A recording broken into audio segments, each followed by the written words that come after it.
Don't let this guy fool you. Hi again, this is Qasim, a Palestinian, and I just saw this video.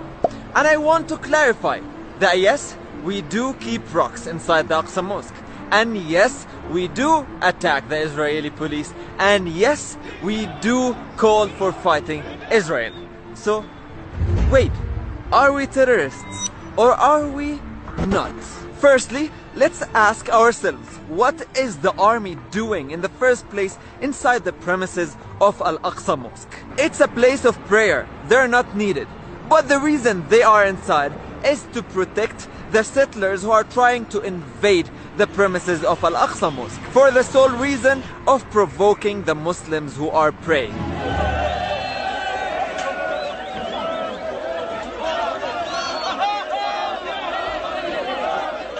And the police, instead of keeping these people out, they protect them.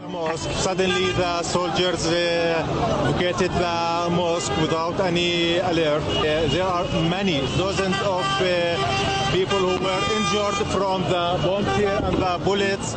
That's usually how clashes start with the army. It's not random. And all of this, the clashes and the invasions of the settlers to Al-Aqsa Mosque, is part of a bigger issue, which is Sheikh Jarrah neighborhood.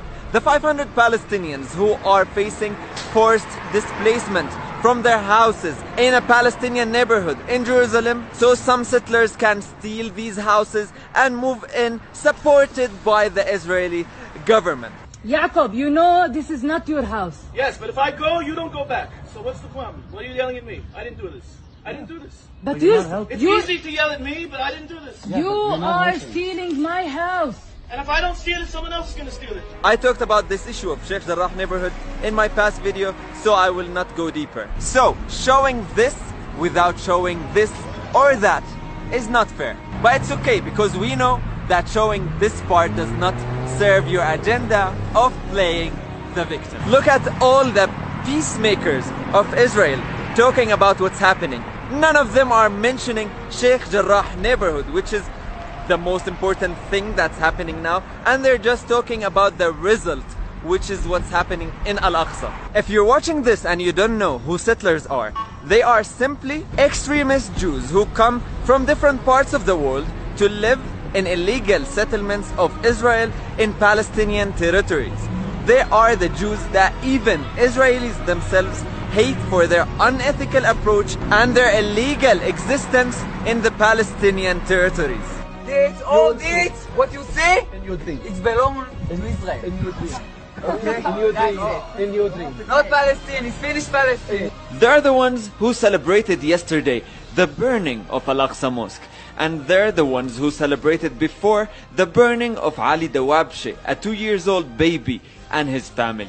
And that's what Israel wants, putting these settlers in Palestinian places so the Palestinians feel the urge to move from their houses, which is never gonna happen because we know that this is our land. For example, just today, this happened, and after the settler ran over the Palestinian man, you know what happened?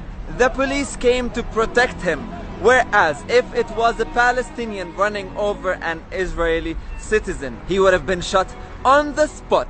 And it did happen few times before. And when you go to Israeli media, that terrorist was labeled the innocent victim of the radical Palestinians. So when Palestinians go to pray in Al-Aqsa Mosque, they keep rocks with them inside the mosque in case they got attacked, and they got attacked. And they use the rocks to protect themselves from the weapons and bombs of the Israeli army, because that's the only weapon we have. And of course, when the attacks happen, they take refuge inside the mosque, because where else will they go if they get attacked during prayer? And yes, we do try our best to document this and this and this, because in Al-Aqsa even journalists are targeted, and we need to document what we can. If George Floyd was not filmed, probably he wouldn't have got justice. And if we Palestinians don't document our oppression, no one will. So many Jews understand this, and they are against your oppression. You have been exposed. Thank you. And I hope by this video you've seen the full story.